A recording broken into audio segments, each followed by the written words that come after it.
नमस्कार दोस्तों, ज्योतिष का सफर में नरेश गांधी का सादर प्रणाम। ये हमारा 125वां एपिसोड है जिसका नाम है काल सर्प योग। आज से 100-150 साल पहले काल सर्प योग को कोई नहीं जानता था। हमारे प्राचीन ग्रंथ जातक पारिजात, बृहद जातक, फल दीपिका, सारावली, पराशर होरा शास्त्र में काल सर्प योग का कोई उल्लेख नहीं मिलता, लेकिन बहुत कम समय में यह योग ज्योतिष जगत में मशहूर हो गया। राहु और केतु के बीच में सारे ग्रह आ जाते हैं तो काल सर्प योग बनता है। राहु केतु हमेशा एक दूसरे से 180 अंश पर आमने सामने होते हैं। जिसकी कुंडली में काल सर्प योग होता है वह जातक अपने आप से खफा रहता है। 42 साल तक राहु केतु जातक की कसौटी करते हैं, उसके बाद उसे सफलता देते हैं। ऐसे जातक धूनी स्वभाव के और जिद्दी भी होते हैं। कुल 12 प्रकार के काल सर्प योग के विषय में हम जानेंगे। आइए जानते हैं काल सर्प योग कुंडली में कैसे बनता है।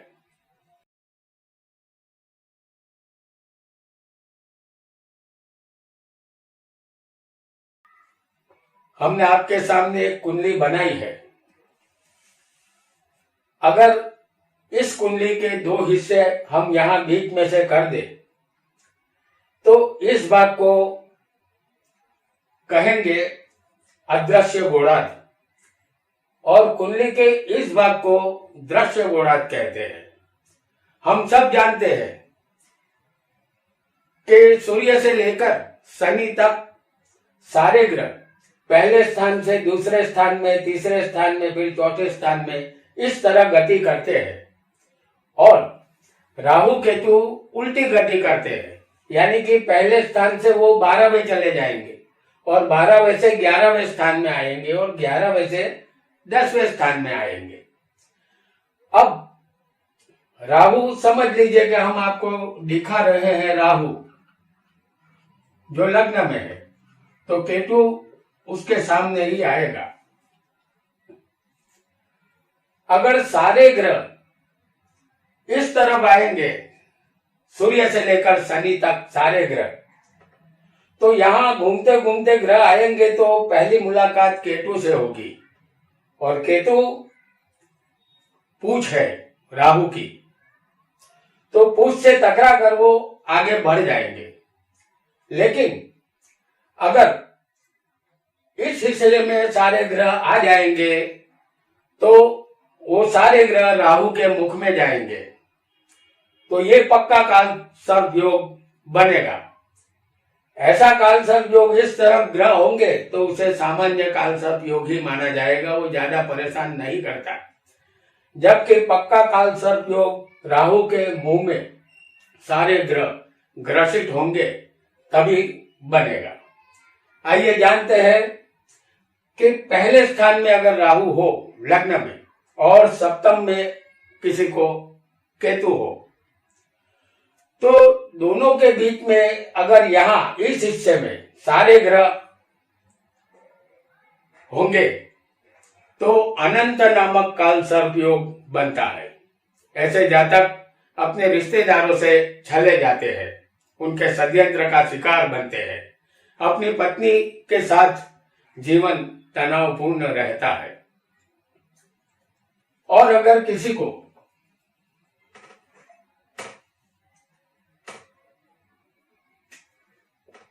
दूसरे स्थान में राहु हो और केतु अष्टम स्थान में होगा और बाकी के सारे ग्रह इस तरफ होंगे, तो दोनों के बीच में जब सारे ग्रह होंगे तो कुलिक नामक काल सर्प योग बनता है। ऐसे जातक को अपने हक हिस्से के लिए कोर्ट कचहरी के चक्कर काटने पड़ते हैं, जिसके कारण कुटुंब में कंकास रहता है। आइए जानते हैं तीसरे स्थान में अगर किसी को राहु आ जाए और केतु 9वें भाव में हो भाग्य में। तो तीसरे राहु और 9 में केतु दोनों के बीच में सारे ग्रह मौजूद होंगे तो वासुकी नामक काल सर्प योग बनता है। ऐसे जातक मानसिक तौर पर परेशान रहते हैं, भाई बहनों से संबंध मधुर नहीं रहते, पराक्रम सफलता नहीं मिलती, अपने आप में किसी भी तरह की जातक कमी महसूस करता है।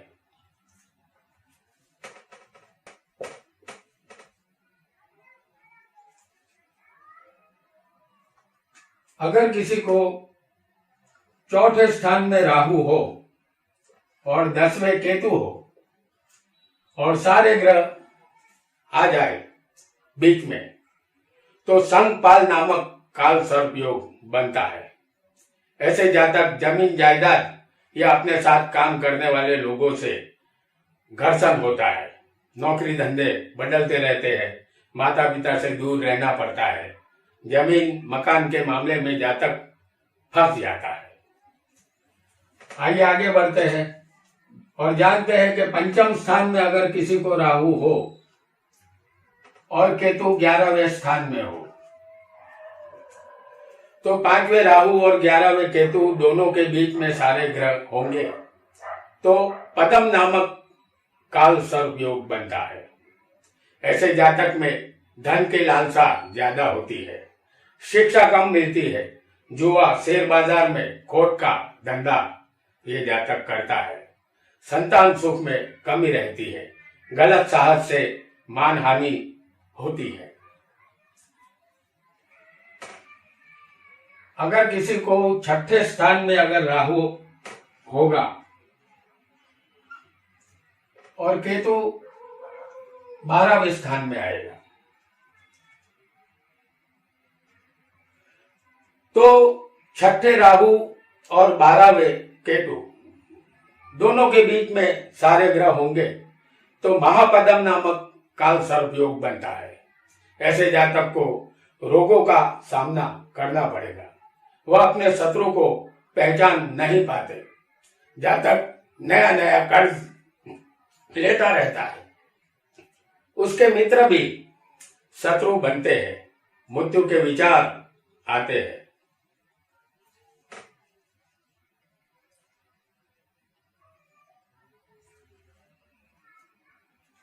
अगर किसी को राहु सप्तम स्थान में होगा और केतु लग्न में होगा तो 7वें राहु और पहले केतु दोनों के बीच में सारे ग्रह होंगे तो तक्षक नामक काल सर्प योग बनता है। ऐसे जातक वैवाहिक जीवन में परेशान रहते हैं, स्वभाव शंकाशील होता है, पार्टनरशिप में धंधा नहीं फलता, कठोर परिश्रम के बाद भी सफलता मिलने में अड़चनें आएंगी।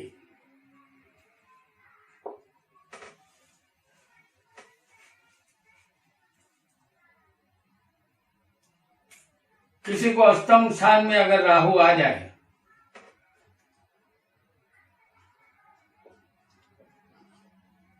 और केतु दूसरे स्थान में हो तो दोनों के बीच में सारे ग्रह होंगे तो कर्कोटक नामक काल सर्प योग बनता है।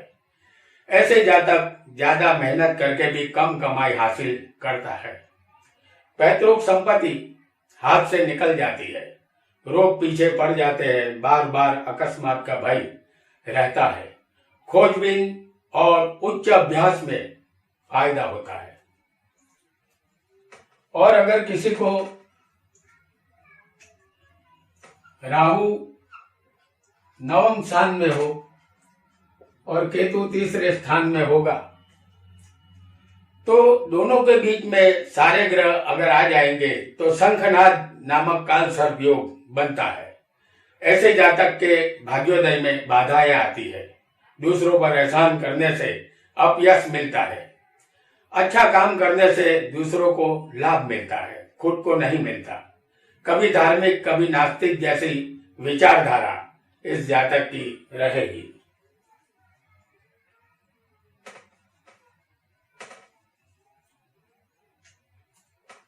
अगर राहु किसी को 10वें स्थान में हो और केतु 4थे स्थान में हो, तो दोनों के बीच में अगर सारे ग्रह होंगे तो घाट नामक काल सर्प योग बनता है। ऐसे जातक अपने रोजगार से संतुष्ट नहीं होते, बार बार कर्म क्षेत्र बदलता है, माता भेदभाव रखती है, ऐसा जातक को लगता है।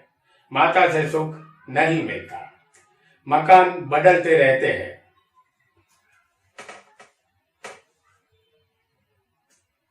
अगर किसी को राहु 11वें स्थान में हो और केतु 5वें स्थान में हो और उनके बीच सारे ग्रह होंगे तो विषधर नामक काल सर्प योग बनता है। ऐसे जातक भाई बहन और घर के बुजुर्गों से परेशानी उन्हें रहती है, नींद कम आती है, कम मेहनत से ज्यादा धन मिलता है, वाहन सुख भी ऐसे लोगों को प्राप्त होता है। और अगर किसी को 12वें स्थान में राहु हो और 6ठे स्थान में केतु होगा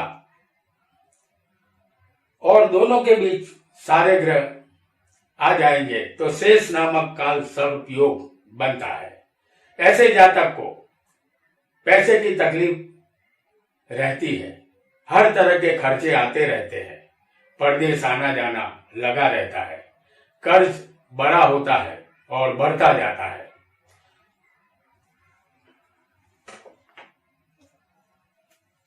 तो दोस्तों, आज हमने काल सर्प योग के विषय में जाना। इस योग से डरने की जरूरत नहीं है। ये योग सिर्फ जातक की परीक्षा लेता है, बाद में सुखी करता है। आज इतना ही। आपका बहुत बहुत धन्यवाद।